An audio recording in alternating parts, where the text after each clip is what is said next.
Halo Kumoners, perkenalkan saya Asri Kamila Gadinsya dan biasa dipanggil Gadi. Saat ini saya kelas 9 dan saya sebagai kompleter IFL Kumon dan masih belajar Math Level J. Oh iya, selamat ya teman-teman atas pencapaian kemajuan belajar kalian dengan Kumon. Oh iya, teman-teman, pasti sebelumnya kalian sudah pada tahu kan siapa pendiri metode Kumon? Ya, betul sekali. Beliau adalah Mr. Toru Kumon. Di Indonesia, metode Kumon sudah ada sejak tahun 1993. Artinya, di Indonesia, metode Kumon sudah ada selama 30 tahun. Wow, lama juga ya teman-teman. Sampai saat ini, sudah ada lebih dari 800 kelas Kumon di Indonesia dengan lebih dari 115.000 siswa yang sedang belajar dan sudah meluluskan lebih dari 33.000 siswa sebagai kompleter. Dan saya sangat bangga sekali telah bisa menyelesaikan semua level Kumon dan berhasil menjadi kompleter IFL Kumon. Hari ini saya akan berbagi kisah tentang rencana dan target selanjutnya setelah menjadi kompleter bersama kompleter-kompleter lain. Yuk ikutin saya.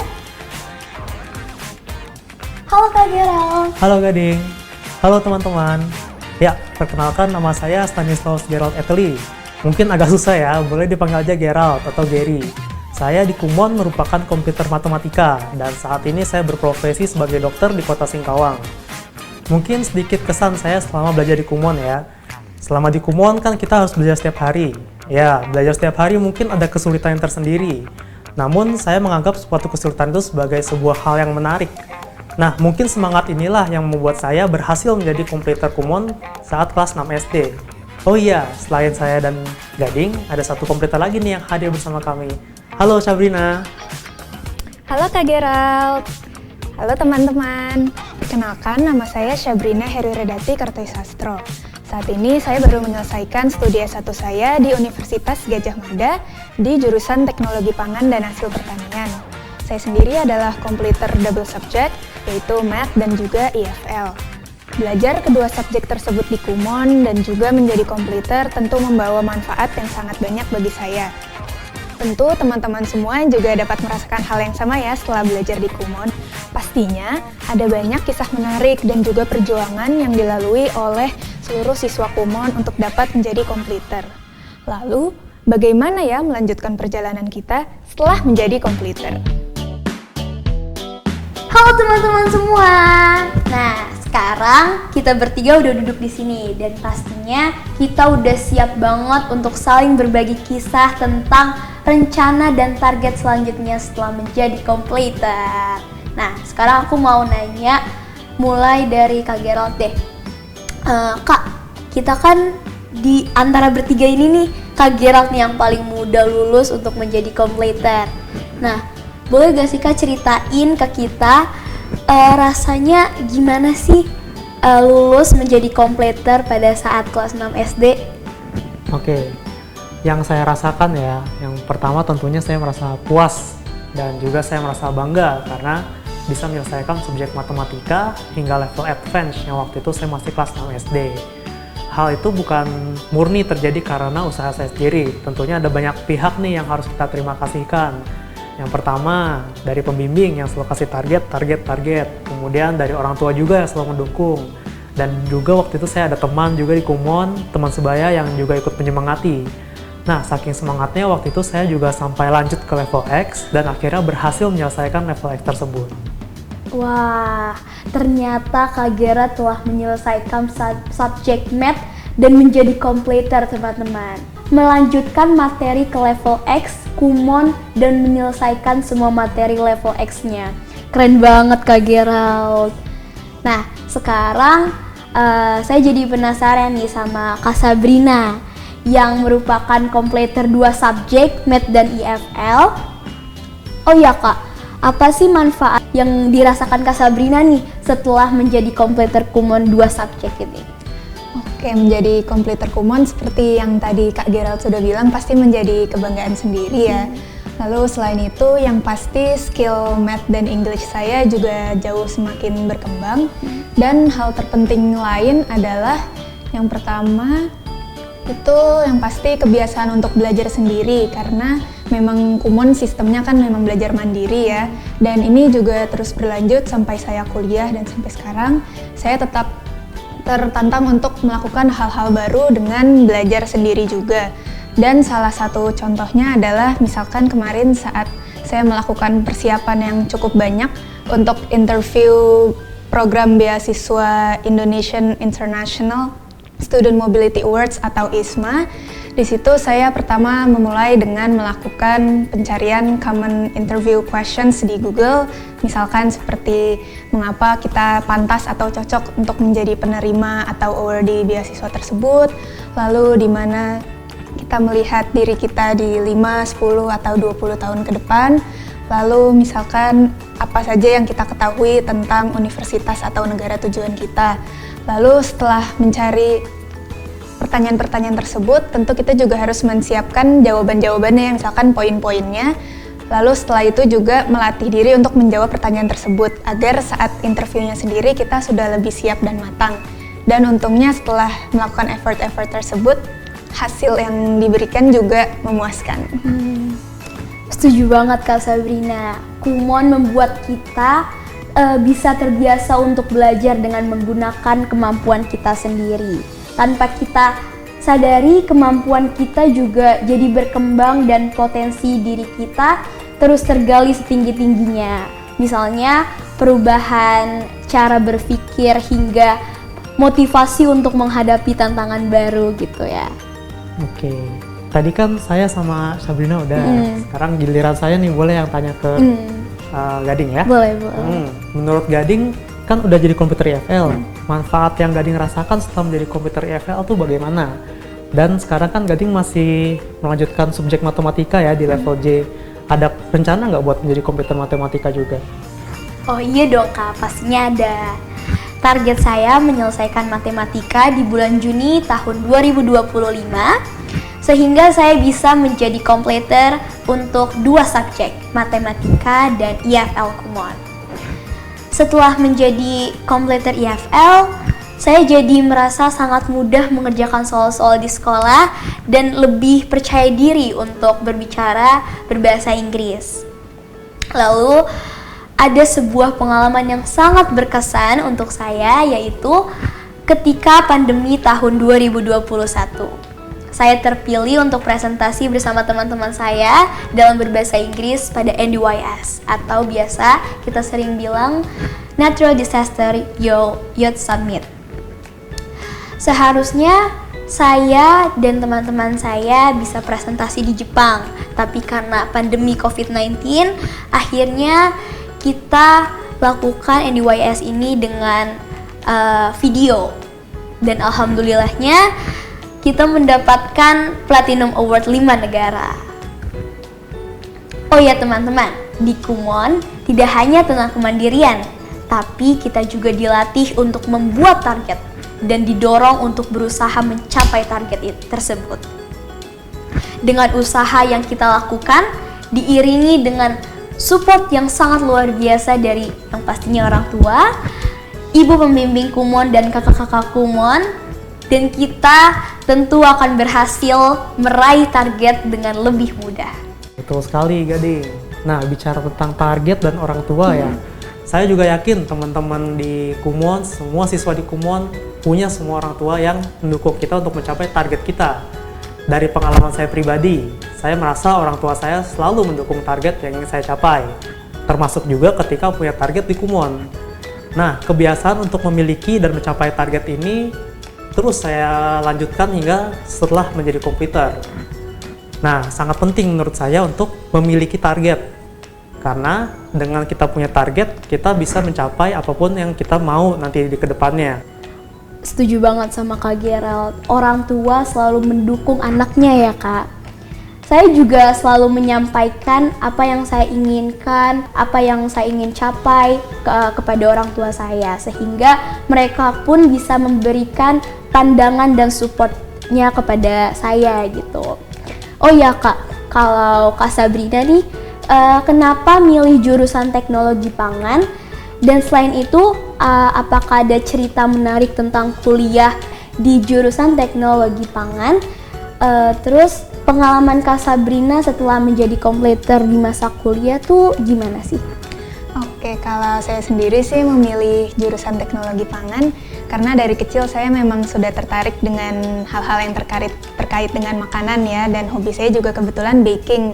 Jadi saya memilih jurusan yang berhubungan dengan hal yang saya suka. Dan untuk hal yang menarik, mungkin saat di semester 4 saya apply untuk program beasiswa dari pemerintah yang tadi sempat saya sebutkan, yaitu ISMA. Di situ awalnya saya apply ke Jepang, tepatnya ke Tohoku University, dan alhamdulillah diterima. Tetapi karena waktu itu masih kondisi pandemi, jadi karena border Jepang masih ditutup, akhirnya saya dipindahkan ke Korea. Dan karena masih ada pandemi itu, jadi untuk semua awardee yang berangkat ke negara Asia akhirnya ditunda 1 semester, jadi baru berangkat di semester spring. Dan akhirnya saya berangkat bersama 50 awardee lainnya di Indonesia, berangkat ke Korea University pada bulan Februari hingga Juni 2022. Dan yang menariknya dari program ISMA tersebut, kita diperbolehkan memilih 3-4 courses dari universitas tersebut, dan disarankan untuk memilih courses yang berbeda dari jurusan yang sebenarnya kita ambil di universitas di Indonesia, agar experience-nya juga lebih luas dan knowledge yang kita dapatkan juga lebih luas. Nah, di situ akhirnya saya mengambil 3 courses, yaitu pertama manajemen bisnis, lalu ada information security, dan juga yang terakhir mystery of human body gitu. Wah, menarik banget ya Kak bisa mendapatkan beasiswa, kesempatan dan pengalaman student exchange ke Korea. Nah, kita bisa belajar ilmu lain yang lebih luas. Ternyata benar ya guys, kita memang harus aktif untuk mencari kesempatan agar menambah ilmu kita. Dengan mendapatkan scholarship, kita bisa membiayai kuliah sendiri dan punya finansial lebih untuk kehidupan bersosialisasi. Menurut Kak Sabrina gimana nih? Betul banget sih Gading, walaupun misalkan orang tua kita alhamdulillah mempunyai uang yang cukup untuk menyekolahkan anaknya hingga jenjang tinggi, tapi menurut saya juga sampai di titik ini kan orang tua kita sudah memberikan sangat banyak hal untuk kita ya, baik dari segi keuangan, material maupun support-support lainnya. Jadi saya ingin berusaha sebisa mungkin untuk bisa menjadi mandiri agar juga sebagai ucapan terima kasih kepada orang tua kita. Dan dengan misalkan mendapatkan scholarship atau beasiswa, menurut saya kita juga bisa menunjukkan kalau kita bisa mandiri dan juga bisa bertanggung jawab dengan kehidupan kita sendiri. Lalu kita juga mendapatkan manfaat lain, misalnya menambahkan experience untuk menulis essay atau ikut interview, lalu menambah teman-teman juga saat program exchange itu sendiri, baik orang Indonesia maupun orang-orang dari berbagai negara. Lalu juga kita bisa belajar bertanggung jawab untuk mengatur financial kita sendiri selama di sana, agar uang yang dapat dari beasiswa juga cukup untuk selama kita hidup di sana. Wow, keren banget ya Kak. Dengan mendapatkan scholarship ini menunjukkan kalau kita bisa mandiri dan bertanggung jawab dengan kehidupan kita sendiri ya Kak. Boleh nggak sih Kak kalau berbagi tips and triknya nih Kak? Oke, boleh banget dong.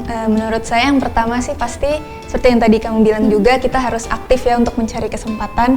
Misalkan dengan mencari dari kampus kita sendiri, misalnya dari akademik atau memang departemen yang khusus berhubungan dengan international affairs ya, biasanya mereka yang suka memposting tentang kesempatan-kesempatan scholarship yang ada. Lalu selain itu juga misalkan di dunia sekarang kan sosmed sudah sangat banyak digunakan, dan banyak juga akun-akun yang memang khusus memposting kesempatan untuk scholarship.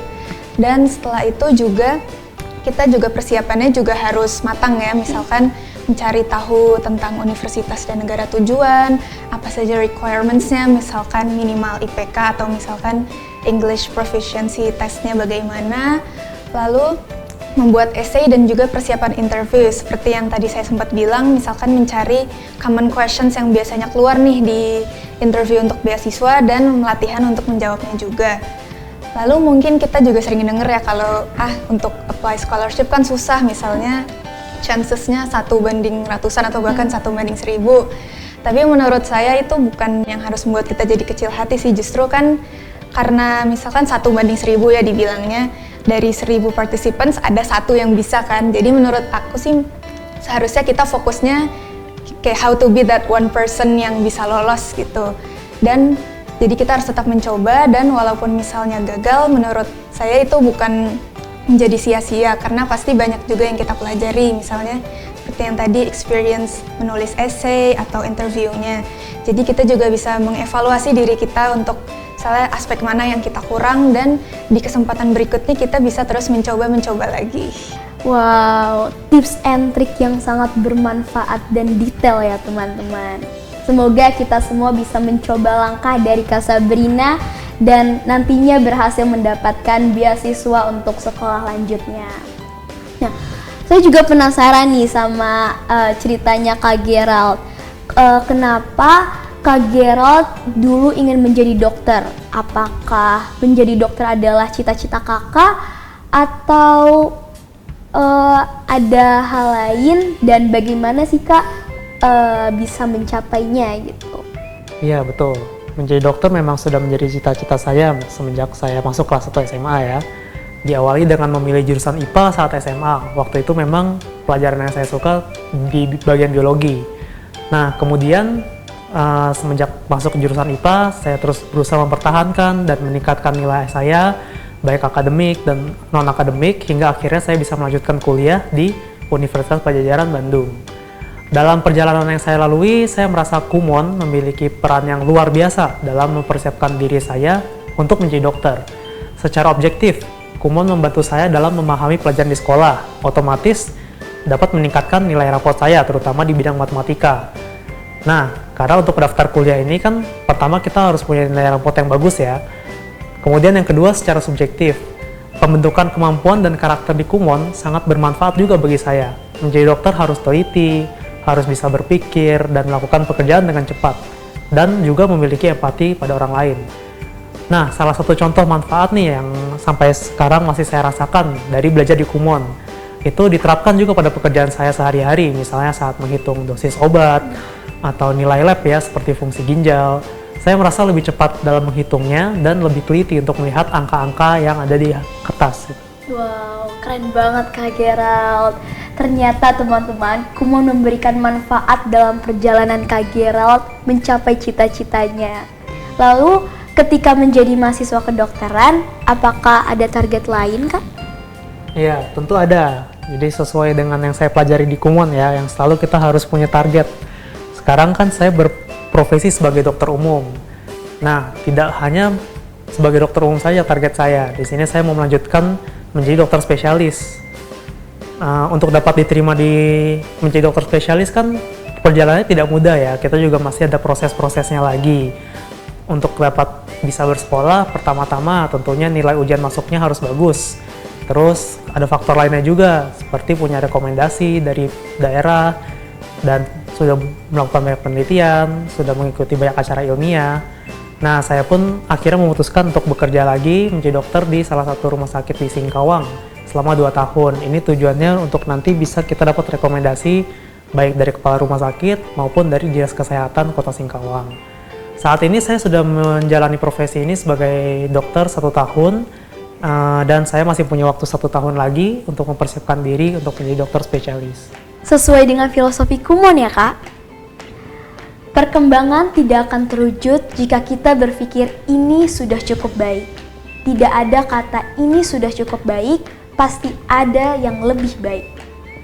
Walaupun Kak Gerald bercita-cita menjadi dokter, spesialis itu kan gak mudah ya Kak. Tapi kakak pantang menyerah untuk mendapatkan cita-cita kakak yaitu dokter.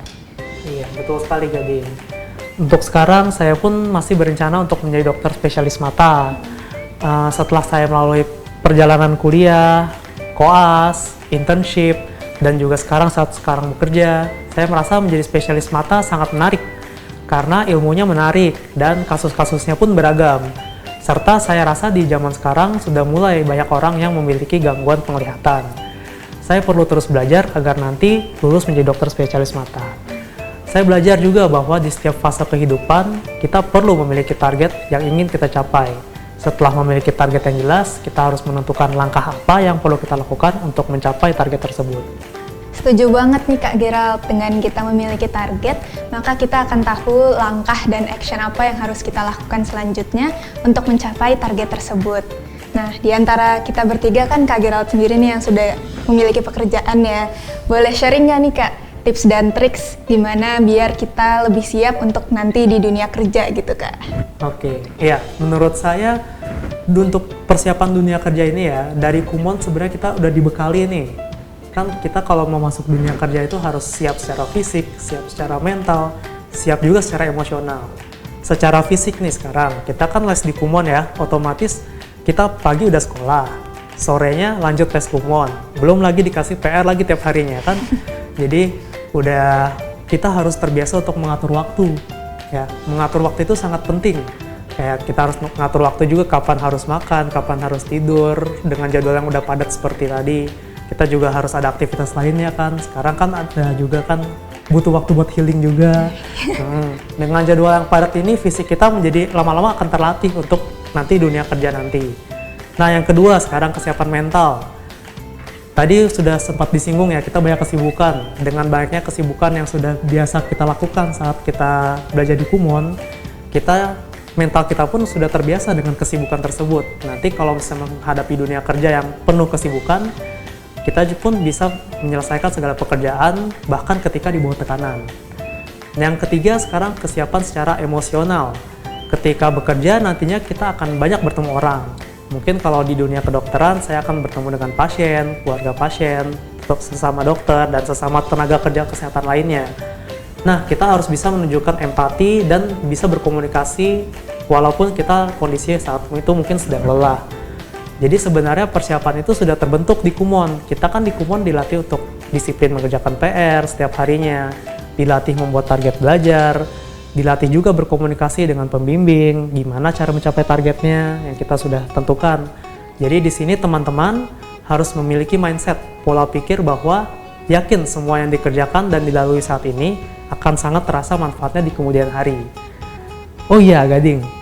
Kumon itu kan memberikan manfaat untuk kita dari sisi akademik dan juga non-akademik ya. Menurut Gading, seberapa penting seorang komputer bisa seimbang antara akademik dan non-akademiknya? Saya dengar Gading cukup aktif dalam kegiatan yang non-akademik nih. Boleh diceritain Kak? Boleh banget Kak. Menurut saya, penting sekali untuk seimbang antara akademik dan non-akademik. Alhamdulillah, sejak belajar dengan sungguh-sungguh di Kumon, saya selalu mendapatkan ranking 1 di SMP. Saya juga aktif di beberapa bidang, sama seperti sekarang, saya mendapatkan challenge Bunda Literasi Jawa Barat, di mana setiap bulannya kita disuruh membuat cerpen dan puisi, tapi setiap bulannya itu temanya beda-beda dan ditentukan dari Bunda Literasinya sendiri.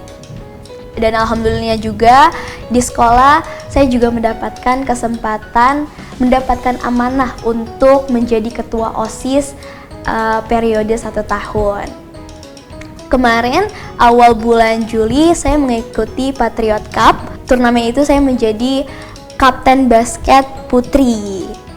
Dan hobi saya baca-baca artikel di internet, dan di situ saya menemukan ternyata orang-orang hebat itu bukan hanya bagus di akademik saja, tapi di non-akademiknya. Jadi ingat juga nih kata-kata dari guru TK saya. Setiap manusia itu mempunyai bakat di dalam dirinya. Bakat ini akan muncul kalau kita punya niat dan tekad yang kuat, sehingga nantinya kesuksesan juga akan sejalan. Wah, keren banget nih Gading. Gading berhasil berprestasi tidak hanya di bidang akademik, tetapi juga diimbangi dengan kegiatan-kegiatan non-akademik. Oh iya, kan Gading juga sebentar lagi akan masuk SMA ya. Kira-kira sudah terpikirkan belum kegiatan-kegiatan atau hal-hal apa saja yang ingin Gading lakukan dan capai di masa SMA agar bisa menjadi bekal untuk nantinya di kuliah dan juga untuk mencapai cita-cita? Saya bercita-cita ingin menjadi dokter spesialis jantung atau spesialis bedah, dan saya mau mencari tahu lebih giat, misalnya browsing materi apa sih yang bisa mempersiapkan diri saya untuk masuk dan lulus kuliah di kedokteran. Saya juga akan konsultasi pastinya dengan guru BK saya terkait universitas mana yang tepat untuk saya gitu. Dan juga saya ingin bisa mendapatkan beasiswa untuk kuliah S1 di Indonesia dan melanjutkan S2 di Jerman hingga menjadi profesor. Jadi sesuai banget nih sama tema kita tahun ini, Be Brave and Go Beyond. Walau masih kelas 9 SMP, tapi Gading udah menargetkan untuk menjadi profesor. Saya aja belum. Nah, teman-teman di rumah juga bisa ya membuat target jangka panjang seperti Gading dan rencana yang akan dilakukan untuk mencapai target dan impian tersebut. Betul sekali Kak, sebagai completer Kumon, kita harus punya tujuan selanjutnya dan melanjutkan perjalanan kita ke depannya dan mencapai impian kita gitu. Nah, kalau Kak Sabrina nih, boleh gak sih Kak diceritain cita-cita Kakak dan rencana Kakak selanjutnya? Oke, kalau saya sendiri sih cita-citanya pengen menjadi pengusaha ya, mungkin by the age of 30-an lah pengennya ya. Nah, sebelum itu saya berencana mau melanjutkan studi dulu untuk S2, masih berhubungan dengan food juga, tetapi juga berhubungan dengan target saya untuk menjadi pengusaha ya. Jadi target saya ada 2 sih kandidatnya. Pertama ada di Wageningen University di Belanda, atau kedua di Cornell University di Amerika ya. Nah, di situ juga saya sudah melakukan riset-riset nih sejak sekarang, misalkan bagaimana environment-nya di sana, lalu juga living cost-nya bagaimana. Jadi untuk sebagai consideration juga dalam memilih universitasnya. Selain itu, saya juga ingin mencoba menambah experience dulu bekerja di food industry ya, di FMCG. Di situ untuk menambah pengalaman dan juga networking sebelum nantinya merintis usaha di bidang makanan juga rencananya. Keren banget Sabrina, ingin menjadi entrepreneur di usia muda. Semoga impian, cita-cita, dan target kita semua bisa tercapai sesuai harapan kita ya. Menarik banget nih Kak dari tadi nih perbincangan kita. Semoga bisa menginspirasi untuk teman-teman semuanya ya. Oh ya teman-teman, sebelum ditutup, izinkan kami memberikan sedikit pesan-pesan untuk teman-teman semua. Tentunya supaya kita bisa tambah semangat. Nah iya teman-teman, menjadi completer Kumon bukan berarti target kita sudah selesai ya. Justru dengan menjadi completer, kita memiliki bekal, skill, dan karakter yang baik untuk terus maju dan mencapai impian kita. Jadi, be brave and go beyond. Teman-teman, hidup bukan hanya tentang belajar, belajar, dan belajar. Harus seimbang antara akademik dan non-akademik. Ayo buat target, tentukan apa keinginanmu, dan tentukan tujuanmu. Setelah tahu target apa yang ingin dicapai, tentukan lagi langkah-langkah apa yang perlu dilakukan untuk mencapainya. Teman-teman, perjalanan berikutnya tidak akan mulus hanya karena kita seorang completer. Hal yang paling penting adalah bagaimana kerja keras kita ketika belajar di Kumon sampai dengan level terakhir dapat kita manfaatkan untuk kehidupan selanjutnya dan untuk kehidupan kita di masa depan. Terima kasih teman-teman. Be brave and go beyond.